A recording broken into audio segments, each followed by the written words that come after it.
Hello friends, तो आप सब कैसे हैं? उम्मीद है बढ़िया और ज़बरदस्त होंगे। तो आज बात करेंगे यूपी पुलिस 60,000 जो 244 वैकेंसी हैं उनके मेडिकल को लेकर। तो उनका मेडिकल में क्या हो रहा है, कैसा चल रहा है, सब कुछ बढ़िया है या कुछ कमी आ रही है। तो मेरा भी मेडिकल था कल परसों परसों मेरा मेडिकल था। कल उसका वेरिफिकेशन हुआ था, 2 दिन लग रहे हैं मेरे पुलिस वेरिफिकेशन में।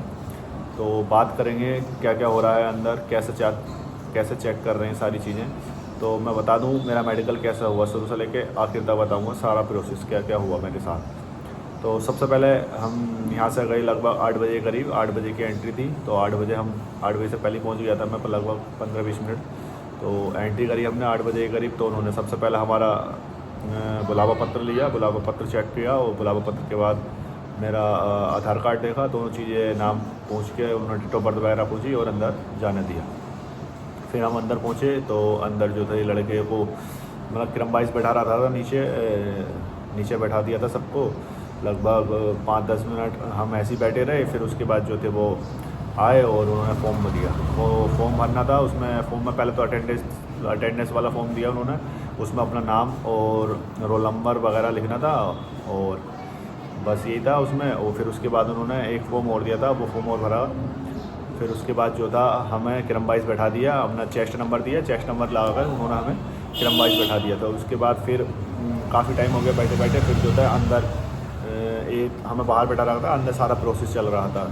तो क्रम वाइज बैठा दिया था। मेरा चेस्ट नंबर 21 था, तो मेरा फिर वही जल्दी आ गया था नंबर। तो सबसे पहले शुरू से चालू गया, उन्होंने 10-10 लड़के करके अंदर बुला रहे थे वो।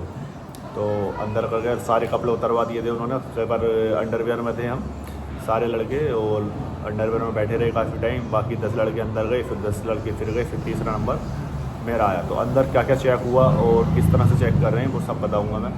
तो सबसे पहले हम अंदर गए। अंदर जाके हमारे डॉक्यूमेंट चेक हुए ओरिजिनल वाले। इंस्पेक्टर साहब ने डॉक्यूमेंट चेक किए, तो उसमें तो खैर कोई दिक्कत नहीं है, सबके सब सही हो गए। फिर उसके बाद हम दूसरा पॉइंट गया, दूसरी जगह बैठे थे शायद, हाँ, आँखों वाले। तो सबसे पहले हमारी क्या हुई, आँखें चेक हुई। तो आँखें वाले सबसे पहले हमारी आँखें चेक हुई। आँखों में सबसे पहले उन्होंने चार्ट पढ़वाया, जो कि लगभग 17 से 18 फीट दूर था। हमें बैठा रहा था कुर्सी पे बैठाया, वो उन्होंने चार्ट पढ़वाया। चार्ट वही था AOX वाला, इंग्लिश में भी था और हिंदी, किसी से हिंदी में पढ़वा रहे थे, किसी से इंग्लिश में पढ़वा रहे थे। तो पहले उन्होंने दोनों आँखों से पढ़वाया, फिर उसके बाद एक आँख बंद करी और फिर दूसरी आँख से पढ़वाया। तो पैसे चेक कर रही थी, काफ़ी अच्छी थी, 2 मैडमें थी, वो उन्होंने कोई दिक्कत नहीं थी, आराम से कह रही थी बेटा आराम से पढ़ो। तो मैंने तो ठीक पढ़ दिया सब कुछ, नीचे वाली लाइन सब कुछ। मेरी तो 6/6 से आँखें, दोनों आँखें। फिर उसके बाद उन्होंने एक छोटी बुक है, उसमें बहुत छोटा छोटा लिख रहा था हिंदी में, तो वो भी पढ़वाया। तो वो भी पढ़ दिया मैंने, ठीक है, तो उसमें कोई मुझे दिक्कत नहीं। फिर उसके बाद बात आती है कानों को। फिर कानों वाले पे पास गए हम, तो उन्होंने कान चेक किए। सबसे पहले उनके पास वो कंप्यूटर वाली वो थी, उससे उन्होंने कान में डाली। कान में डालने के बाद वो उन्होंने अंदर तक चेक किया, क्या मतलब तुम्हारा पर्दा वगैरह या कान में मैल वगैरह तो नहीं है। तो वो सब चेक हुआ, तो उसमें कोई दिक्कत नहीं आई। फिर उसके बाद उनके पास वो मशीन है बोलने वाली, उसे कान के इधर लगा रहे और इधर लगा रहे, दोनों तरफ कान लगाया, वो कान पर लगा रहे थे। तो वो पूछ रहे थे कहाँ कैसी आवाज़ आ रही है। दोनों तरफ से लगा रहे थे, एक तरफ हल्की आ रही थी, एक तरफ तेज़ आ रही थी।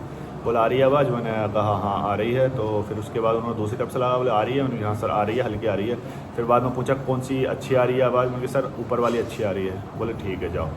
तो उन्होंने भेज दिया, फिर वो चीज़ हो गई। फिर उसके बाद जो अगला पॉइंट था वो था हड्डी वाले डॉक्टर के पास। उसके पास गए हम, तो उन्होंने सबसे पहले हमारा ये बाएं चेक करी, क्या ये ठीक है ना, ठीक है। फिर दूसरे नंबर पर उन्होंने बोलेक्स और नौकनी चेक करी, ये सब टॉर्च थी उनके हाथ में, टॉर्च से सब चेक करी।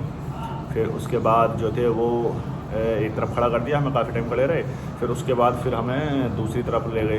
दूसरी तरफ जहाँ फ्लैट फुट चेक कर रहे थे, उसमें उन्होंने कपड़े में पानी डाल रखा था, उस पर पानी डलवाया और फिर बोले सीधे चल के चले जाओ।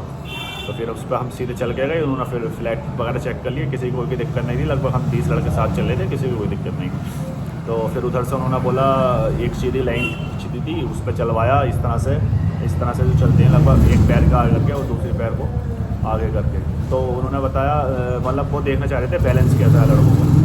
तो वो सब चेक किया, तो उसके बाद उसमें कोई दिक्कत नहीं हुई। फिर उसके बाद जो थे हमें अंदर ले गए बाहर की तरफ, जहाँ मतलब प्राइवेट पार्क चेक कर रहे थे वो, तो उधर ले गए। वहाँ से उन्होंने प्राइवेट पार्ट चेक किया, मतलब टॉयलेट थी एक, कप्तान साहब की काफ़ी बड़ी थी, तो उसमें जो थे वो हमारा प्राइवेट पार्ट चेक कर रहे थे सब कुछ, मतलब काफ़ी डिटेल से चेक किया उन्होंने प्राइवेट पार्ट भी।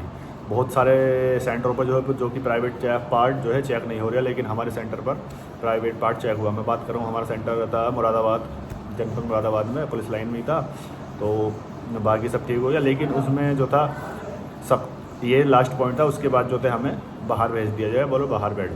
सारे लड़कों का हो ही प्रक्रिया, लेकिन उन्होंने जो था किसी भी का हाथों हाथ जो है किसी का कुछ नहीं बताया था कि तुम्हारे क्या कमी है। बाकी जो था बैठे रहे हम, लगभग 4 बजे के करीब जो था हमारा 4 साढ़े 4 बजे के करीब वो लिस्ट लेकर आए, बोले इतने लड़के थे, हम 70 लड़के 80 लड़के बुलाए थे, जिसमें कि 4 बच्चे एबसेंट थे। और उसके बाद उन 4 लड़के एबसेंट थे। फिर वो रिज़ल्ट लेकर आए, रिज़ल्ट में जो था फिर रिज़ल्ट आया तो रिज़ल्ट में जो थे 5 लड़के अनफिट हुए, बाकी सारे लड़के फिट थे।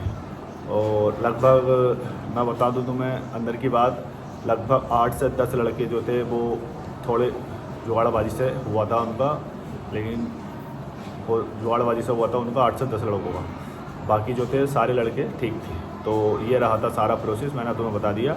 और वैसे कोई स्टाफ जो था ज़्यादा वो नहीं था, सही था, अपने कोई दिक्कत नहीं थी। एक बड़े साहब थे, कोई शायद नोडल अधिकारी वगैरह थे, वो बहुत खतरनाक थे, उन्होंने बहुत ज़्यादा बच्चों को डांटा मारी है, मतलब जो बात कर रहे थे या जो फॉर्म भरने में गलती कर रहे थे। बाकी कुछ नहीं हुआ, कोई दिक्कत नहीं हुई। फिर मुझे हमें जो है अगले दिन को बुलाया गया। अगले दिन हमारा क्या था, पुलिस मतलब बहुत चरित्र सत्यापन था, तो उसमें चरित्र सत्यापन पर 2 फॉर्म भरवाए गए उन्होंने, मतलब सारी डिटेल भरी गई उस फॉर्म में, तुमने क्या किया, किसी ने पिछले साल क्या किया, उससे पिछले साल क्या किया, ग्रेजुएशन कब की और उसके दौरान बीच में क्या किया। तो वो ग्रेजुएशन में मतलब मान के चलो मेरी 2018-19 में मेरी कंप्लीट हो गई थी, तो लगभग उन्होंने 5 साल का बायोडाटा पूछा, तुमने पिछले 5 साल क्या किया। अंदर तुम्हारी फाइल में भरवाने के बाद सीओ मैडम अपने आप पूछ रही हैं तुमसे पूरा क्या तुमने क्या किया पिछले 5 साल। तो मैं बता दूँ, मैंने जो था मतलब तैयारी लिख दी थी मैंने कि मैंने 4-5 साल से मैं पिछले 4-5 साल से तैयारी कर रहा हूँ और बाकी घर का काम वगैरह करता हूँ। तो उन्होंने पूछा कौन कौन से एग्ज़ाम दिए, क्या दिया और उसकी डिटेल दिखाओ, तो उसमें मैंने जितने एग्ज़ाम दिए हैं उनकी डिटेल लिखी और बाकी पूछना। उन्होंने बोला बताओ कौन कौन से एग्ज़ाम दिए हैं, उनका प्रूफ है तुम्हारे पास। तो मैंने बोल दिया कि हाँ प्रूफ है, और उन्होंने बोला एडमिट कार्ड दिखाओ, तो मैंने फ़ोन पे अपने एडमिट कार्ड दिखा दी, उन्होंने 4-5 एडमिट कार्ड दिखाए, बोले जाओ ठीक है।